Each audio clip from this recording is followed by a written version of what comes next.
ikusi dugu landu ditugun gaiekin, elikagaia zentroan edo elikadura sistemak zentroan jartzen dituzten ekimen asko daudela.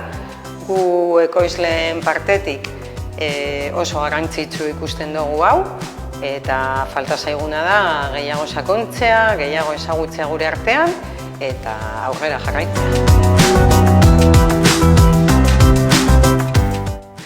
Gure esperientziak presentatu ditugu, eta egia da iparraldean kontu horietan aski entzinatuak girela. Laborantza mundua aski garatua da, aski ontsa ezagutzen ditugu laborantzan eta kontsumo taldeetan pasatzen dena. Eta interesgarria izan dena, hegoaldeko esperientziak eta gutxi ezagutzen ditugu.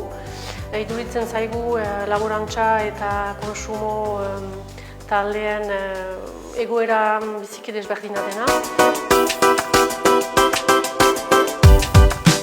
Erronka hau guztiona dela ikustea, eta ez bakarrik hor gu bakoitza bere herrian pareta batekin eta burruka baten, baizik eta eskualde mailan, Euskal Herri mailan, eta erronka hauek beste modu baten begiratzea, ikuspegi global hau batekin oso garrantzitsua da. Eta holako elkarteratzeak eta holako elkarbanatzeak guretzako oso aberasgarriak dira.